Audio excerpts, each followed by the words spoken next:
cutting-edge fields are very, very important and relevant. It helps humanity to make progress and step forward. My name is Boglárka. I study computer science with AI specializations, and I'm from Hungary. I'm Ken. I'm studying atmospheric sciences, and I'm from Japan. My name is Daniel, and I'm studying cybersecurity, and I'm from Austria. My name is Ibrahim. I'm studying computer science, specifically artificial intelligence, and I'm from Egypt. My name's Linda. I'm a PhD student in electrical engineering, and I'm from Ecuador. Ever since I was a small child, I was fascinated about the new technology from the US. Whether it's from a big company or a new groundbreaking research finding, the US was always involved in producing cutting-edge technologies. So wanting to study cutting-edge fields in the US, it was a no-brainer. There's a huge potential in AI and applying it in different fields of our lives. I've been doing research in applying artificial intelligence, machine learning-based tools and software to aid diagnosis and personalized medicine, ultimately. Studying in the US has given me the freedom to choose what I want because of the breadth of options available. And for me personally, my care goes towards creatives and using AI to give them the best tools to achieve their vision.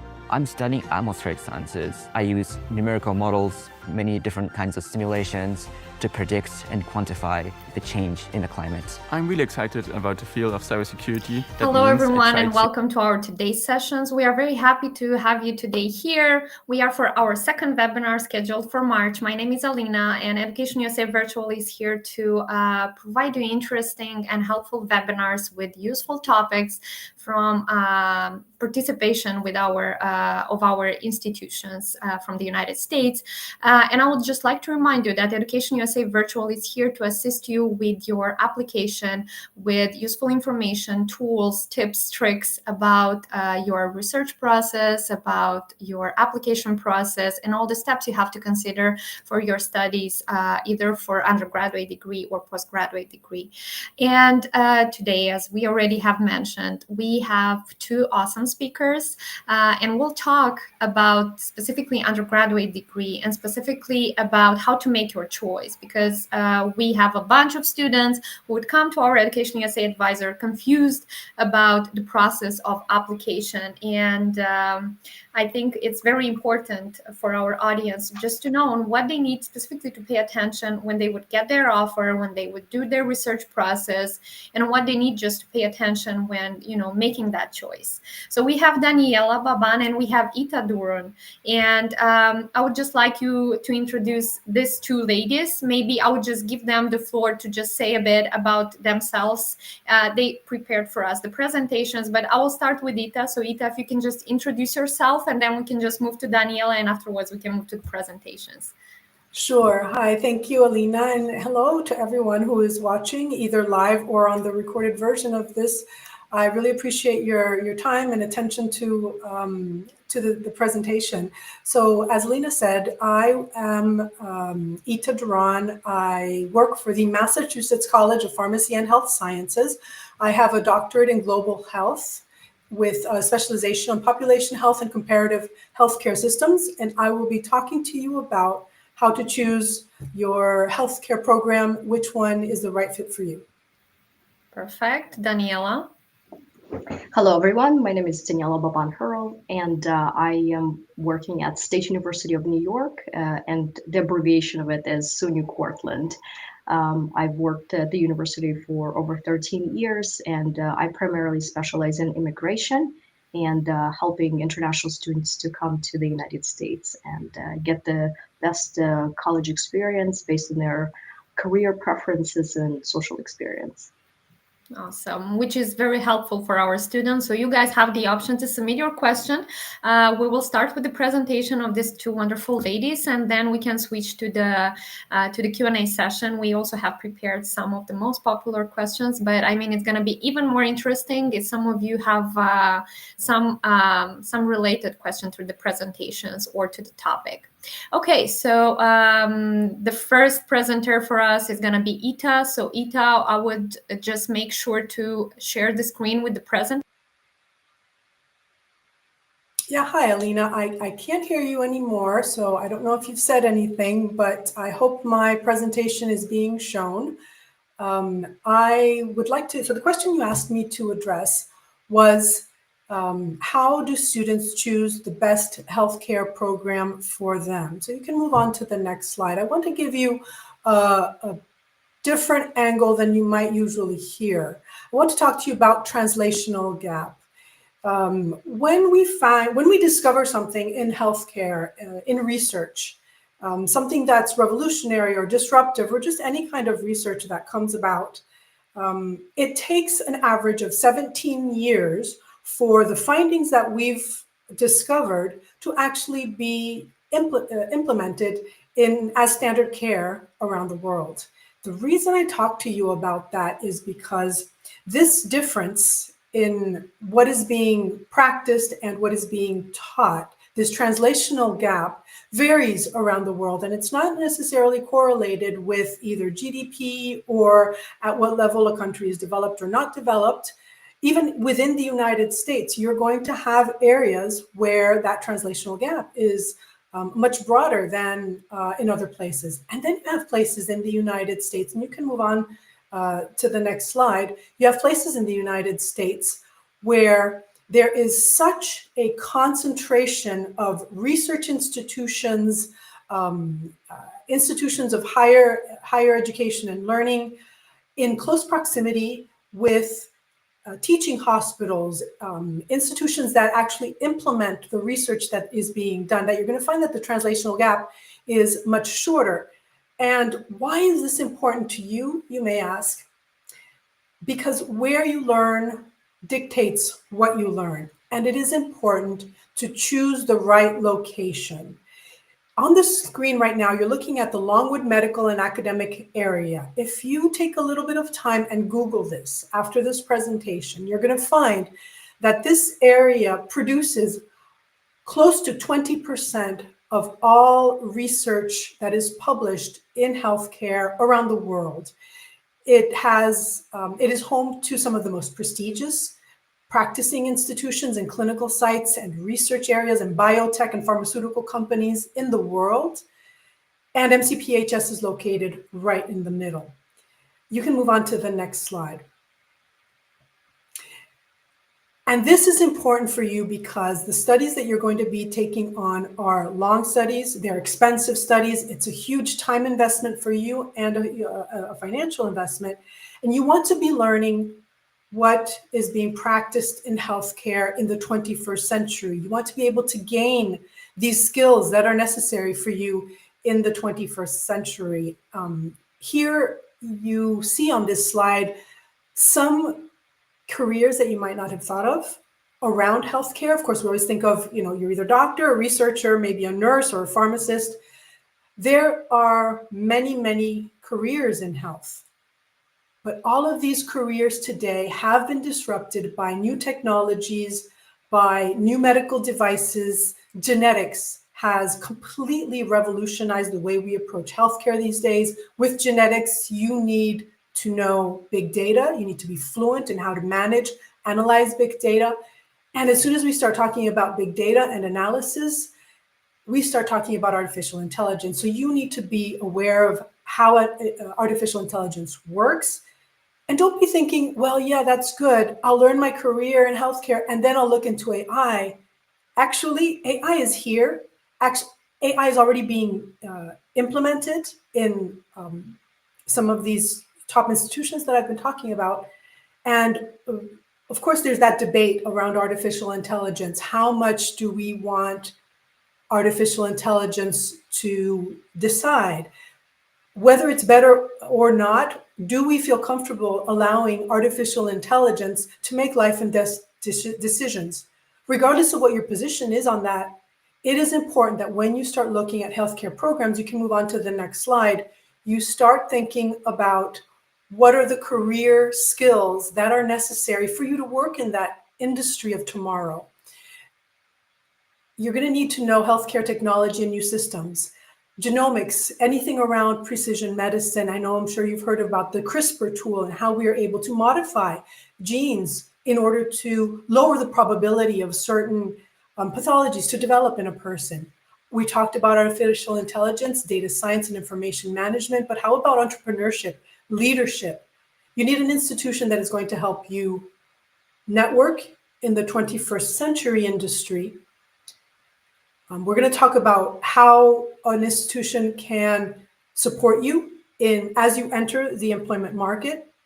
And if we're talking specifically about the United States, and Education USA can really help you in this area, then you also want to know about what are your opportunities for practicing what you learn after you graduate. Most programs will give you 1 year of optional practical training with your degree. It might be interesting for you to look at programs that can give you 3 years of optional practical training. Alina and her team can explain this much more, but there are programs, not all programs, but there are programs that can allow you to remain in the United States for 3 years, earning a salary, a United States salary, and practicing what you've learned before you return home. You can move on to the next slide. These are some samples of courses that are taught in the programs at MCPHS. But whatever program you choose, make sure that the program is forward-facing, future-facing, is teaching you what is being practiced today, what will be practiced tomorrow, what tools and skill sets you're going to need for tomorrow. And very importantly, how is this institution going to support you to enter the job market at home and to help you get that substantial time of practice in the United States with a 3-year OPT so that you can go back home and make an impact in the healthcare system where you live or elsewhere in the world. You can go to the next slide. So again, if you'd like more information, we can talk about healthcare. Again, this university is only about healthcare. It's Massachusetts College of Pharmacy and Health Sciences. But thank you for listening. My name again is Ita Duran, and I'm open to questions. Thank you so much, Ita. We can move to the questions closer to the end of the presentation of Daniela. Also, thank you so much for this wonderful insights. So now we can switch to the short presentation that Daniela also has made for us. So Daniela, I will give you the floor, and I will try to help you sharing your presentation. Okay.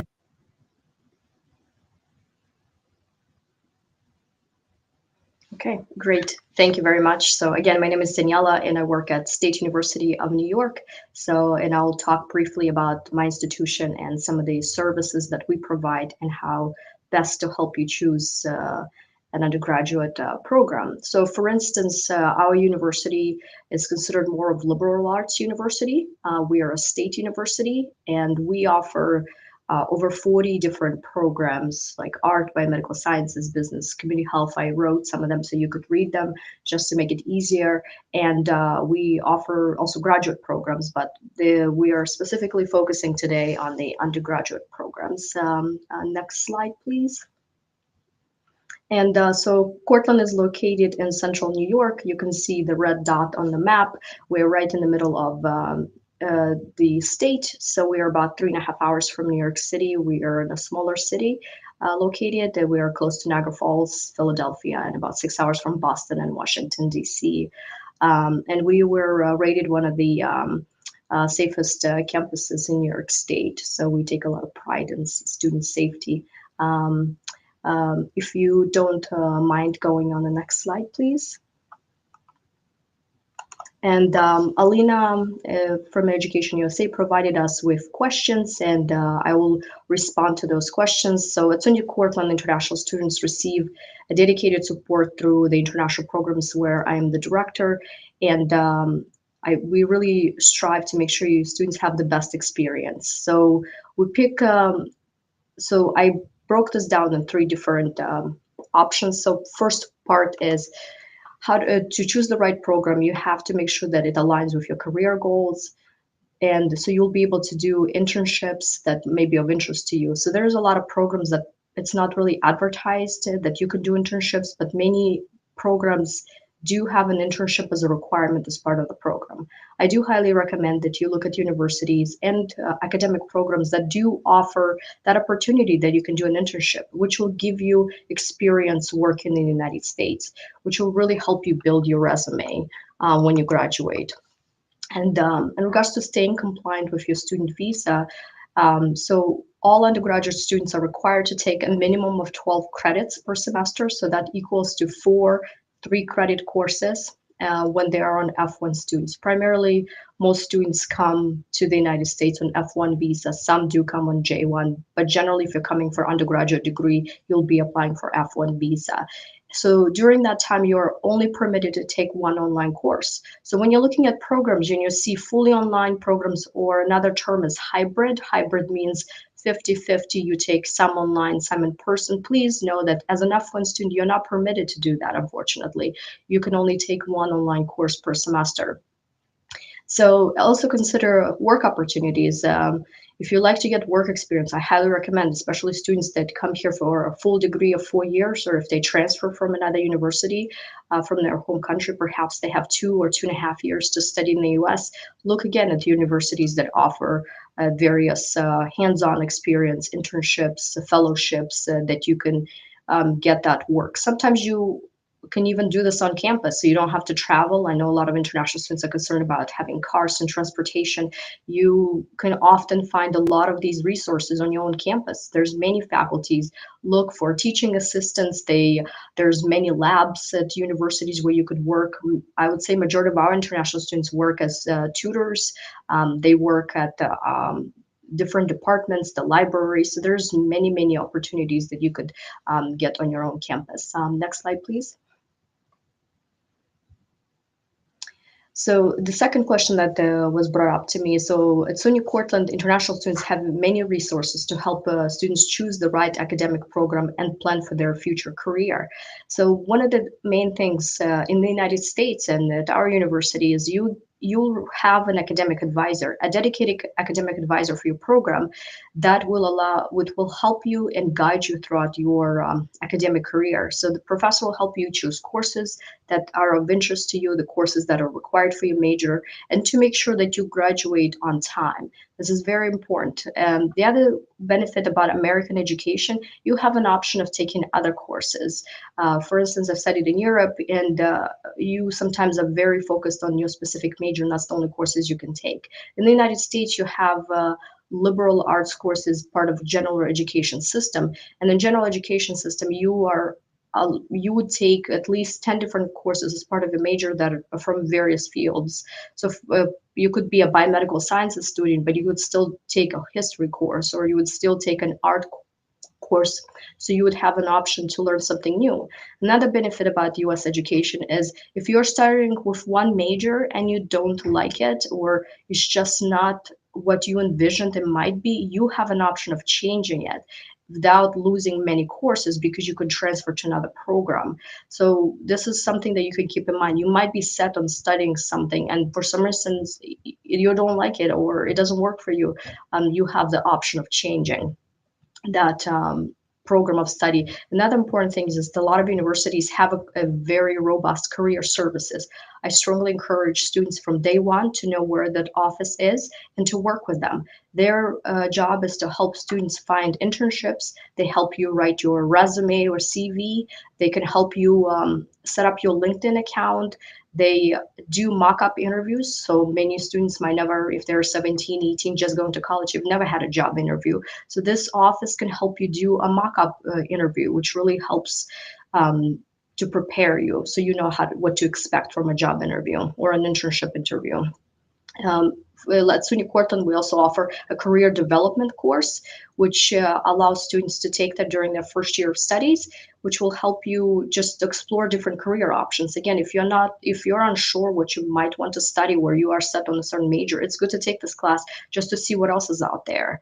We also offer the Learning Center. So this is like a tutoring office, and they offer free tutoring to students in many different courses. And if, for example, you need help with one of the classes, you can just go to them and they will help you find a tutor, which again, it's all free to students. And my office that I work in, the International Programs Office, we provide many cultural events and make sure that we really celebrate our international students. Currently, we have over 25 different countries represented on our campus. And the other thing is I do all of the immigration work for our campus, and we want to make sure, as even Ida mentioned, about CPT and OPT. So CPT is curricular practical training that is done while students are still studying and getting their degree, which is another opportunity to get an internship. And OPT is optional practical training, which could be between 1 year or 3 years, depends on the program you're studying. And we're here to help you make sure you're compliant and do everything you're supposed to maintain your visa. Next slide, please. And my third question was, for international students, it's important to find a balance between studying what they really enjoy and gaining work experience that can help in their future career. So the first thing would be align with career goals. You have to pick a program that is, of course, of interest to you, but also make sure that you have various other opportunities. Know your work options that I just mentioned, that F1 visa allows you to do a CPT during your studies or OPT after graduation, which again could be between 1 year or 3 years. And then working on campus. Many students don't realize that you can work on campus. So your F1 visa allows you to work up to 20 hours a week. Many of our students work on campus. It's a great opportunity to earn a little extra money, build connections with other departments and professors, and also gain experience, because you can put that experience on your resume that you have worked on campus. And some students work for 4 years while they're getting their undergraduate degree. That's quite a bit of work experience. And these people can write your recommendation letter when you're done. So when you apply for a job and they ask you for references or recommendation letters, those departments can provide that for you because you have had so much work experience on campus. And during the summer, students can work full-time. Meet with your academic advisor regularly. It's really important that you work with your academic advisor that has been assigned to you on your campus, and that you align all of your courses to make sure you graduate on time. Use all the campus resources. In the United States, the benefit is there's lots of different departments that can help you be successful. And we have student health services on campus, we have counseling office, we have tutoring office, again, mentioned the career services. There's very many social clubs and athletic clubs where students meet others and really expand in their academic career. And then another thing I always recommend to students, stay open-minded, try different classes in your first week. We have students that are trying skiing this winter just because it's something different. We're located 20 minutes from a ski resort, so students wanted to try that. Some students tried archery just because it's something different, and some students wanted to learn more about how to make film. So those are various opportunities for students to explore, and that's what college is for. It's to learn different aspects about yourself and about different career options that are available. Next, please. I want to thank everyone for listening to my presentation, and I'm really excited for everyone to hear and learn more about our institutions and about how to best choose their undergraduate education. I'm ready for questions as well. Perfect. Thank you so much, Daniela, and thank you so much, Ita. So I think now we get to the most interesting part. Now we get to the Q&A session, which I think is the one that our students prefer most. So in case you guys have some questions about the presentation that our speakers today have presented to you, please submit that in the chat box. You know that you have this option. Otherwise, you would also be able, in case if you're watching us as a recording, to address your question afterwards. You have access to our email addresses, and also our speakers have inserted their emails. Okay, good. So we have prepared here 3 questions for both of our speakers, for each of them. So we will start with Ita. So Ita, I think as we are today specifically talking about the undergrads, and we are talking about how to make that choice for the international students considering an undergraduate degree at your institution, what are the unique advantages of studying in a health sciences field in the US, and how your institution supports them specifically? That's a great question. Thank you for posing it, Alina. So it's a couple different things in that question. The first thing is, why do you want to study health sciences in the United States? I kind of touched upon that in my presentation, in that the United States is known, arguably, as the premier location in the world for healthcare research and, in many instances, healthcare practice. Now, there's excellent quality of care being provided around the world, but the United States very often, or I should say, there are areas and places and institutions in the United States that establish the standard of care. So if you are considering studying health sciences, be that medicine, be that biotech, be that life sciences, you want to be studying in an area that is going to be bringing you into the 21st century. And that is why the United States really is your first choice. And Education USA should be your first stop because, as Daniela mentioned, one of the great things about the United States education system is the liberty and the freedom that you have in choosing your path.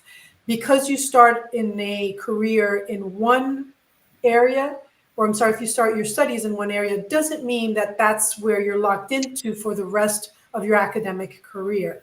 You can start in one area and sort of figure out who you are, figure out what you really know about the career, and then move on from there.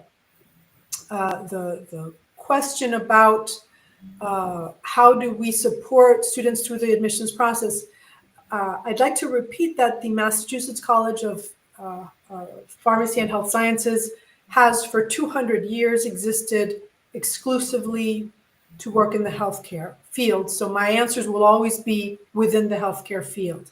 If you are not a US citizen and you are considering health studies, there are many different parameters that are going to become either areas to address or maybe even obstacles in the way that you reach your goals. And you need to be in a place where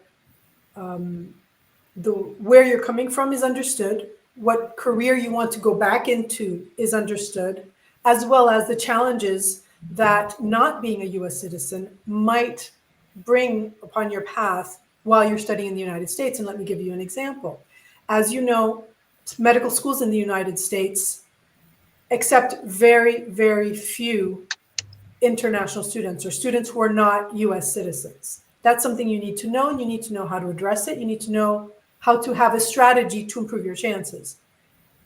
If you are going to be working in another country, you need to know that certain healthcare careers, certain healthcare professions require licensure. And you need to understand that being licensed in the United States in that particular profession doesn't necessarily give you the right to practice in another country. So you will need to, and these considerations vary between professions and between countries.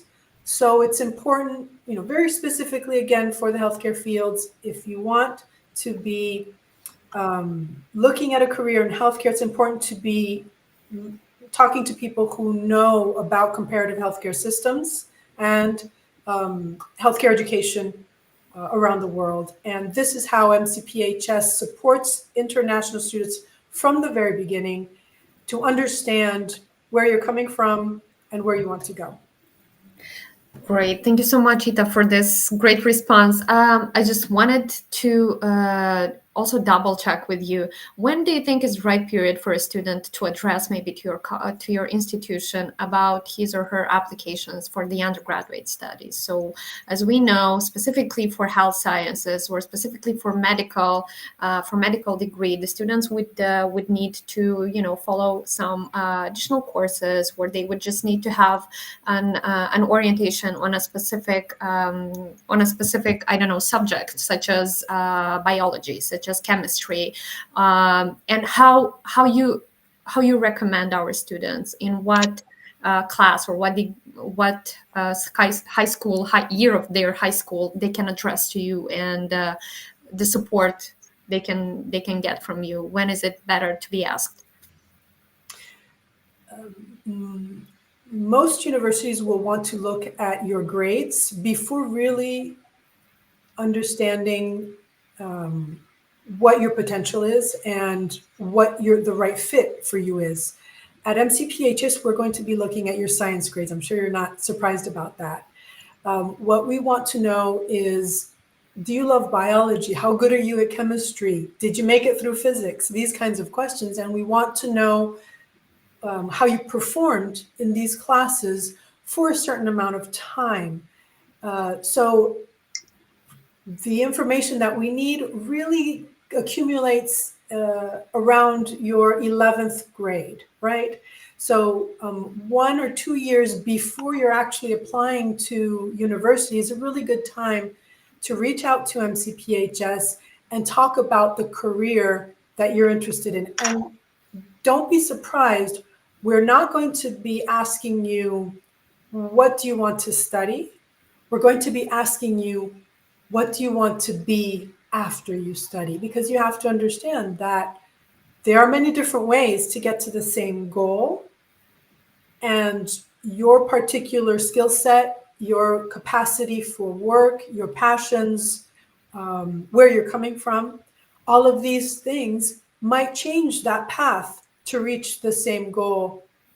And it's good to start early to talk about that. So 11th grade, again, the equivalent of 11th grade is different in different countries, but what is the American 11th grade? Towards the second half of your 11th grade is a fantastic time to just start talking to universities. If it's about healthcare, start talking to MCPHS so that we can help guide you at least to ask the right questions. Totally agree. Thank you so much. Then the next one, how your institution help international students adjusting to life in the US, both academically and culturally, as to ensure that they have the most of their undergraduate experience? You know, Alina, that question is such an important question. And I know that you, working at Education USA, you live it every day. But sometimes students and families don't actually realize, right? We're talking with students who are coming from Europe, Eastern Europe, Central. And so you think, well, you know, Western countries, we're very similar. Actually, as you know very well, but students might not realize, there are very, very big differences, not only cultural differences, of course, language also, but the third criteria you might not think of is also academic differences. The way that Americans approach teaching, for example, is very different. The expectation that the American classroom will have of students is very different than what you might be used to in a Moldavian or Kazakhstan or Bulgarian classroom. And you need to know that, because if you're not aware of that, you might not understand why you're not getting as far as you want to get. So MCPHS has created the Early Start program. It brings in all freshmen who are not from the United States, for whom this is the very first time that they study in the United States. We bring them in 1 week early. And during that week, we give them free housing and food. And we provide a program that touches upon all of these areas. It touches upon not linguistics, you need to be good in English, but it touches upon cultural aspects, academic aspects, and social aspects. How do you get to know people in the United States? How do you talk to your professors? How do I send an email? These kinds of things. And very, very importantly, where do I get help? What are the different services in the United States? Where are they? We actually go to them and meet the people who can help you later on. It's called the Early Start Program. And I think that it's really important for you to look into it if you're thinking of coming to study at MCPHS. Awesome. Thank you so much. I also think that each institution would also have their advisors and their counselors when the student would get on campus, and that's also very helpful. And the students need to know that they have to whom they can reach out. And in the process of selecting the university, maybe it's also good just to know to whom you might refer when you want, more assistance, or who might be your counselor or advisor. And that will also give you a better understanding of what you need to expect when you would start your life and your studies at that specific institution. Thank you so much. What are some key factors that international students should consider when evaluating health science programs, and maybe how you used to help them in this situation? I know you've mentioned already some of the key factors in your presentation, but maybe also would be good to mention here maybe some mistakes that the students would not know that those are mistakes, or maybe some advices that can be also helpful for them when they would do that choice. Sure, thank you. Yes, I did mention them, and I don't want to repeat some of them, but I think there are really two that absolutely are worth repeating. The very first one is to work in healthcare, very often you need to go on to graduate programs. I don't think that's a surprise to anyone. And to get into these graduate programs, sometimes it is important to have a little bit of experience before you start, and it improves your application, it makes you a better person, and it helps you improve your interview exponentially because you have something to say, you have a story, you have experiences. But beyond that, to be able to stay and work in the United States for 3 years, it is also a huge return on your investment. Salaries in the United States in healthcare are oftentimes exponentially higher than what it would be in your home country. For example, our pharmacy graduates are hired before they even graduate, actually, usually at 120, 130, 140,000 US dollars per year. So if you are a non-US citizen on an F1 visa and you're hired to do your OPT as a pharmacist in a community pharmacy, that means you will be making 3 years of $140,000 to help you pay back your tuition. So my first response is it's really important to look at programs which are STEM OPT extension eligible that allow you to stay in the United States to work for 3 years, work and practice 3 years. Second element is don't corner yourself. Don't put yourself very, very early into an area where you wouldn't be able to move out of. The reason you're coming to the United States is because you want options. So give yourself options. Be in an undergraduate program that is going to allow you many different choices. At MCPHS, we have very first day you start a session called, or actually it's a semester-long course called Introduction to the Major. In that course, you meet people from various different professions who have studied what you're studying so that you are able to really get to know what the different options are as you progress in your studies. So second advice that I would give as you're working through what you want to do and what you want to study in the healthcare is try to study something that leaves all your options open. And we can help advise on that if you'd like. Thank you so much. Thank you very much, Ita, for this wonderful advices. So now we'll move to the questions that we have for Daniela. So Daniela, these questions are going to be similar to those we already have addressed to Ita. So we just want to know the perspective of the institution that you are representing, and maybe you will also give us this important advice that the student might need now. So as an international student, how can one ensure that the undergraduate program they choose aligns with both their academic goals and visa requirements, which is actually your path and your domain, let's say? And what guidance does SUNY Cortland provide in this regard to the international students? Of course, I'm happy to answer that. And so it depends what your interests are. So again, it's okay to try something different. It's okay you might have a career path set since you were younger and you think that this might be it, but try different courses, try different opportunities while you're on campus, get involved in different clubs. They're all free on campus, which is a great opportunity to meet other people, other students. And sometimes students take a certain path. For instance, we have a business economics major, but students want to learn more about finance, so they take a finance track, or they want to take an international studies track, so they can do international relations. It's okay, you don't have to necessarily just study that, but you can take a different track. So you can take an opportunity to take more courses, and you're still able to finish on time. If you're strategic, there's many options to finish courses on time. We offer summer classes, and many universities around the US offer that. So if you really want to speed up the process, for instance, I finished my undergraduate degree in 3 years because I was able to do this during the summer. I took online courses. So I highly recommend for you to look at all of these options, so you could try different things. When I was a student, I've tried, karate club, because I've never done this before. Why not, to learn something new?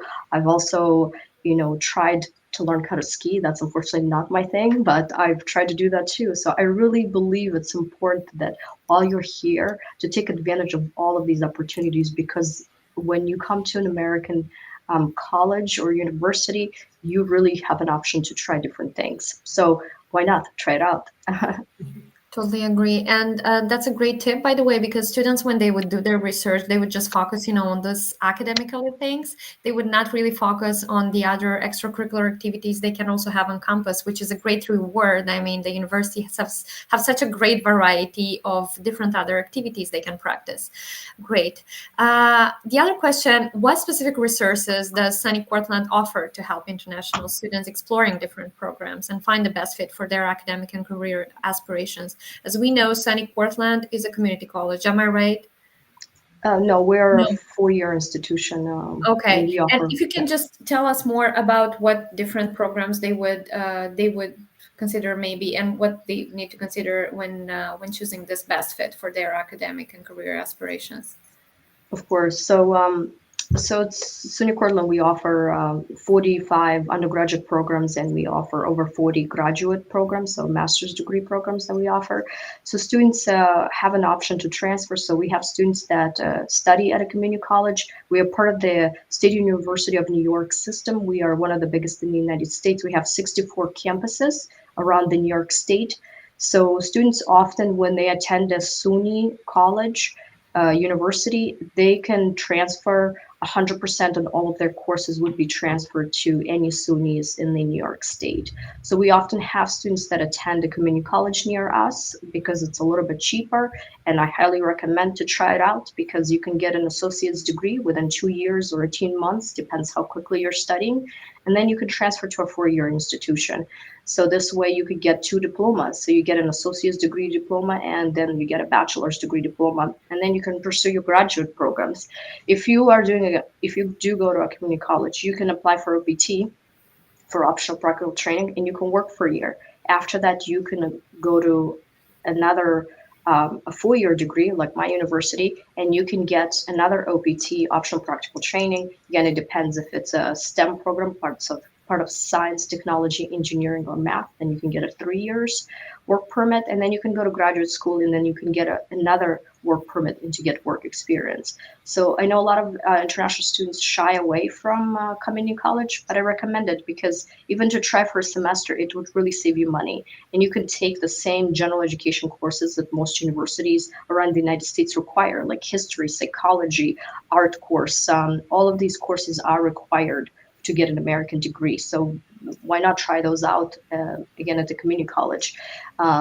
Since we are a traditional American campus, so everything is within 2-kilometer radius. Everything is like, we're big like a circle, and all of our residence halls and everything is located all together. Students can walk everywhere they need, but we also offer a bus where students can go from one area to another if they want. It's a free bus that runs around loop every 20 minutes. And again, there's many different courses students can take. For instance, like, we're one of the top institutions for education. So students that graduate from SUNY Cortland, they're become teachers, and all of these opportunities like observation hours and internship and student teaching is all included, and our university helps set all that up for students. We have a sports management, which again, we're like one of the top programs in the US for that. So if you're interested in the management side of the sport, like how to manage a sports team or coaching or anything like that, we offer that program as well. It's incredible, and it's a required 1-semester internship. So all students get to work for a whole semester. Sometimes they get to work for 8 to 9 months. If they start from January, they can work all the way through August, they would fall under curricular practical training, CPT, and then they can apply for work permit after graduation. So again, this is really important that you look for a program that does offer those internships, and they do have a very strong support system. Some of the bigger universities in the United States that have over 20,000 students perhaps don't have the opportunity to help all of their students because of the staffing, and they cannot provide a dedicated, one-on-one meetings with students and really guide them through the process. They are there available, and they do provide resources, but not the same as perhaps a medium-sized university. So if you're looking at universities that have between 7 to 11,000 students, it might be like a good range because you get the opportunity to have a diverse faculty and staff to work with and various students, but you also have an opportunity to work with many administrators that can help you guide you through your process. Thank you so much, Daniela. Actually, my next question was about internships, but I see you answered it in a very detailed way, so I think we'll not stop at that anymore. I am so thankful to you both, ladies, about the presentations that you have made and about your time allowing to us today. I hope that everyone that have watched us live had the opportunity to find something new, because that's why we are trying to do, all these webinars, and we do that on different topics. So in case if you have questions afterwards to our speakers, you have their emails in the presentations. You can also reach us by our email. You can find that on our website.